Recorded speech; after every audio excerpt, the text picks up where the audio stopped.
नमस्कार, मी Priyadarshan Jadhav. Show time मध्ये तुमच्या सगळ्यांचं पुन्हा एकदा स्वागत. अनेक पुस्तकांवर मराठी सिनेमे बनतात. आता हे तुम्हाला माहिती आहे, आम्हालाही माहिती आहे, सगळ्यांनाही माहिती आहे. कविता महाजन यांचा ब्र ही कादंबरी बरीच गाजली आहे. त्या कादंबरीवर आता सिनेमा येतोय ज्याचं नाव आहे बाई माणूस आणि तो प्रदर्शनासाठी तयार आहे. अभिनेते अरुण नलावडे यांचा हा पहिलाच सिनेमा आहे, तोही दिग्दर्शक म्हणून. अभिनेत्री शिल्पा नवलकर या सिनेमात मुख्य भूमिकेत आहे. त्याच निमित्तानं तिच्याशी गप्पा मारल्यात आमच्या रिपोर्टर भाग्यश्री वंजारीनं. तिची कैरीमधली तानी मावशी सगळ्यांनाच आवडली आणि आता ती पुन्हा सज्ज झाली बाई माणूस या सिनेमातनं प्रफुल्ला साकारण्यासाठी. ती म्हणजे शिल्पा नवलकर. हिच्याशी आपण गप्पा मारणार आहोत तिचा नवा सिनेमा बाई माणूस विषयी. माझ्या लक्षात येतंय माझं नेमकं काय चुकतंय ते. कशा प्रकारे प्रफुल्ला आणि तानी मावशी याच्यात वेगळेपण आहे? मला असं वाटतं की सगळं वेगळेपणच आहे दोन कॅरेक्टर्समध्ये. तानी मावशीच्या आयुष्यात असा एक पॉइंट येतो की ती सगळे प्रयत्न सोडते. ती स्वतःही जीव देते, तिच्या मुलीला ती मुख्य म्हणजे पाठवून देते आणि एका पॉइंट नंतर ती हरून संकटाचा सामना करण्याची थांबते. पण प्रफुल्ला पूर्णपणे वेगळी आहे अशा अर्थाने की प्रफुल्ला स्वतःवर आलेली संकट त्यांना ती सामोरी जाते, मात करते. ती एवढंच नाही करत तर फक्त स्वतःवरची संकट आणि तेवढ्या पुरताच विचार न करता ती तिच्या आजूबाजूला किंवा तिच्या पर्सनल प्रॉब्लेम्सवर मात करण्याच्या ह्या प्रवासात तिला भेटलेल्या सगळ्या स्त्रियांच्या प्रॉब्लेम्सना घेऊन ती पुढे जाते.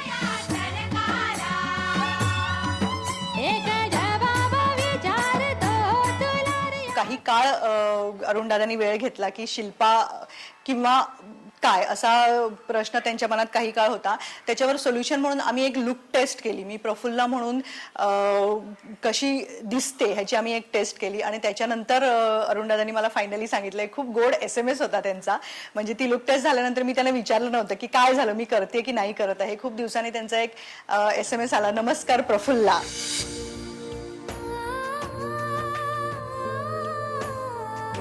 पण तुला स्वतःला ही प्रफुल्ला कशी वाटली? म्हणजे ज्या प्रकारे ब्र कादंबरीला एक खूप वेगवेगळे रिस्पॉन्स, खूप चांगले रिस्पॉन्स खरं तर मिळालेले आहे, समीक्षकांचे असू दे किंवा प्रेक्षकांचे वाचकांचे असू देत. अशा वेळेला तुला स्वतःला ती प्रफुल्ला साकारताना कशी वाटली? खूप कठीण नक्कीच होतं, कारण मुळात ही कादंबरी सोपी नाहीये. तिचा आवाका इतका मोठा आहे की मोठ्या स्क्रीनसाठी किंवा स्क्रीनसाठी अडॅप्ट करणं हे खूप कठीण होतं. त्यामुळे मुळात फिल्म करणं कठीण आहे हे दिसत असताना त्यातली नायिका साकारणं हे जास्त कठीण असणारच होतं. प्रफुल्ला कठीण अशासाठी आहे की एक शहरी व्यक्ती म्हणून मी प्रफुल्लाशी रिलेट करू शकते, शहरी मुलगी म्हणून. पण मी जसं म्हटलं तसं प्रफुल्ला स्वतःपुरती मर्यादित नाही राहत, हे तिचं मोठेपण आहे. माझ्या लक्षात येतंय माझं नेमकं काय चुकतंय ते. की ती इतकी मोठी होते की खूप जणींना स्वतःबरोबर घेऊन जाते. ह्याच्याशी रिलेट करणं, ह्याच्याशी ओळख करून घेणं हे ऍक्ट्रेस म्हणून माझ्यासाठी खूप कठीण होतं. कारण प्रफुल्ला शेवटी आपल्या नजरेत मावणार नाही इतकी मोठी होते ह्या सगळ्यांच्या मदतीने आणि सगळ्यांची मदत करून. म्हणून तिच्याशी रिलेट करणं खूप कठीण होतं किंवा म्हणून ह्या दृष्टीने ही कॅरेक्टर करणं खूप कठीण होतं. ग्रामीण भागात ती जाऊन ती हे सगळं तिचं काम करत असते. अशा वेळेला तू त्या ठिकाणी जाऊन किंवा कशा प्रकारे यांचं सोशल वर्क चालतं, कशा प्रकारे हे काम केलं जातं, याचा तू काही अभ्यास केलेला असता? नाही, ह्याचा अभ्यास म्हणण्यापेक्षा हा जो अभ्यास असतो तो मुळात प्रोडक्शन टीम कडून आणि डिरेक्शन टीम कडून इतक्या उत्तम प्रकारे झाला होता. म्हणजे मी या प्रोजेक्टला जॉईन होण्याआधीच अरुणदादांनी त्यांच्या डिरेक्शन टीमनी या सगळ्या जागांना भेटी दिल्या होत्या. खूप पेपर वर्क झालं होतं आणि मला म्हणजे असं हातात आयतं मिळालं. ते सगळं छान अभ्यास झाला होता. तो मला तिथे जाऊन करावा नाही लागला, मला तो हातात मिळाला. मला खूप वाचन करता आलं त्यामुळे. आणि त्यांनी सगळे फोटो काढले होते. म्हणजे साड्या नेसण्याच्या पद्धतीपासून डायलेक्ट्स पासून या आदिवासींच्या त्यांच्या वागण्याच्या पद्धती, खाण्याच्या पद्धती, हा रिसर्च सगळा माझ्यासाठी तयार होता. त्यामुळे मला फक्त प्रफुल्लावर कॉन्सन्ट्रेट करता आलं. आणि तिचा शहरीपणा किंवा शहरी वागणं हे माझ्यासाठी कठीण नव्हतं. मुळात माझं शहरात अपब्रिंगिंग झाल्यामुळे. पण तिचं आदिवासींशी रिलेट करणं किंवा नंतर तिला येत जाणारे अनुभव हे सगळं मला या रिसर्चमध्ये तयार मिळालंच अरुणदादांकडून आणि डिरेक्शन टीम कडून. मी एकली बाई, बाकी अख्खा पुरुष मान आहे. 10 मान हे मिळून एकली मी बाई. चिटपट. तू आताच उल्लेख केलेला आहेस की त्यांच्या डिरेक्शन टीमचा अरुणदादांच्या, तर आणि अरुणदादांचं खरंच त्यांचा पहिला डिरेक्टर असा त्यांचा पहिला हा सिनेमा आहे. तर as a director Arun Nalawade कसे वाटते? माझ्यासाठी तर फॅन्टॅस्टिक अनुभव होता हा.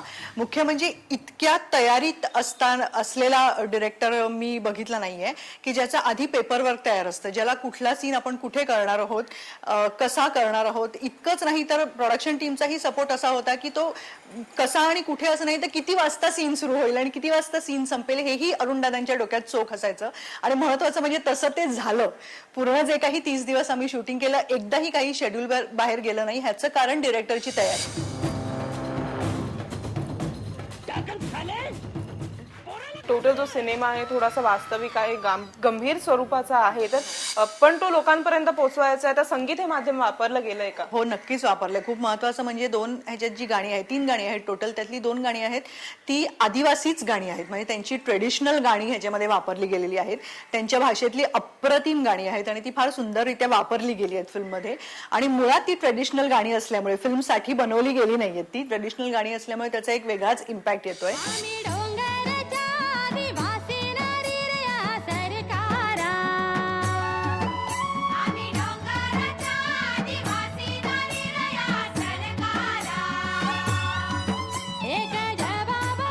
तिसरं जे आहे ते थीम सॉन्ग आहे. खूप प्रमाणात माझ्यावर चित्रित झालेलं आहे. शंकर महादेवांनी ते गायलं, याचा मला अतिशय आनंद आहे. आणि ह्याची ही गंमत अशी आहे की जेव्हा एक थीम सॉन्ग वापरायचं असं ठरवलं तेव्हा मला वाटतं अरुणदादा शोधत होते की आपण कोणाला तरी लिहायला सांगूया, जे फिल्मला सूट होईल असं गाणं लिहायला सांगूया. तेव्हा त्यांना मला वाटतं जवळजवळ 15-1 वर्षापूर्वी लिहिलं गेलेलं हे गीत मिळालं, ज्यातला त्यांना शब्दही बदलावा लागला नाही. अतिशय चपखलपणे ते बसलं सिच्युएशनसाठी, जे थीम सॉन्ग म्हणून त्यांनी वापरलंय.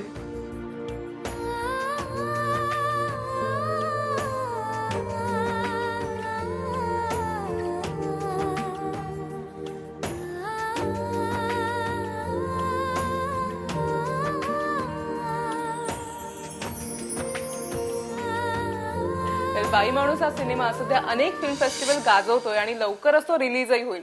पण तोपर्यंत तरी चाहत्यांना शिल्पाची प्रफुल्ला पाहण्यासाठी थांबावं लागणार आहे. व्हिडिओ जर्नलिस्ट परशुराम निर्मलेसह Bhagyashree Vanjari, IBN Lokmat, Mumbai. Chandni Chowk to China तुम्हाला माहिती आहे, पण चिंच पोकळी टू चायना माहिती आहे ना? नाही ना? मग मजा आहे ना? हीच मजा आपण पाहणार आहोत. पण त्यापूर्वी घेऊया एक ब्रेक. पहा फक्त IBN लोकमत.